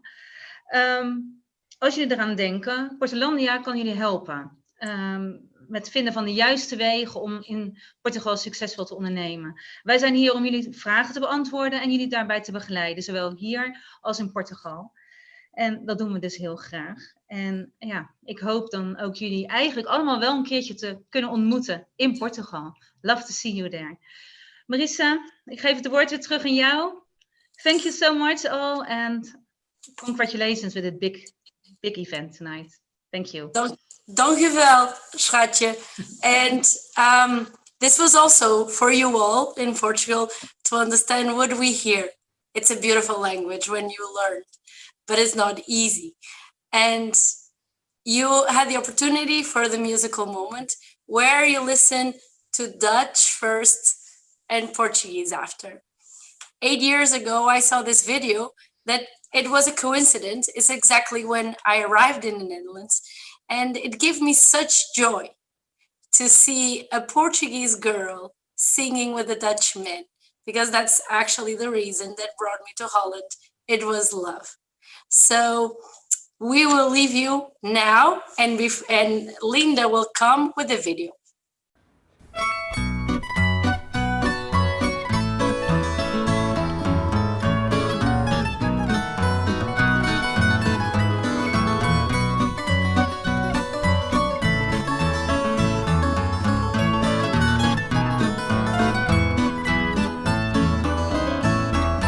Cortesã das minhas noites, donzela do sol a pino, miúda a pedir açoites, mulher do meu desatino, menina das amoreiras, peixeira da beira-mar, todas são namoradeiras, é Lisboa a namorar, é Lisboa quem pudesse ser a proa da fragata, que rompe quando anoitece o seu vestido de prata, a afagar com dedos brandos como beijos na maré, a tua boca de morangos vendida no cais Cedré. Dan komt die meid naar mij toe, zij stond net al zo te wenken, 1 seconde om na te denken of ik die passie nu wel aan kan. Haar kus is niet hetzelfde als gewone zoenen, zulke vrouwen zie je zelden, de moed zakt mij al naar mijn schoenen. Hey Lissabon, wil je haar zeggen dat ik voel maar niet kan praten, waarom ik zonder uit te leggen de kroeg zo vluchtig heb verlaten. Als ze vraagt waarom ik weg moest, verontschuldig me maar weer, en als ze Volendam eens aandoet, vindt ze me nog wel een keer.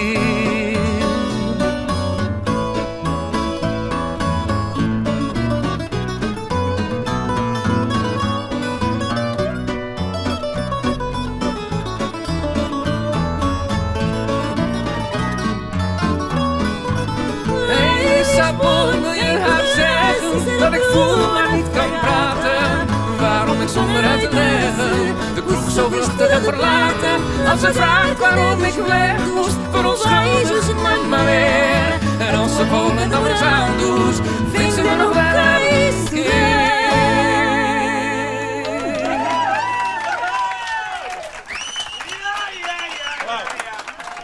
Amazing. Thank you. Thank you so much. I hope you really enjoyed what we put together for you. I want to tell you that we are hoping and praying that we will have the opportunity to welcome you live for a launch, a face-to-face launch in Portugal next year in 2021.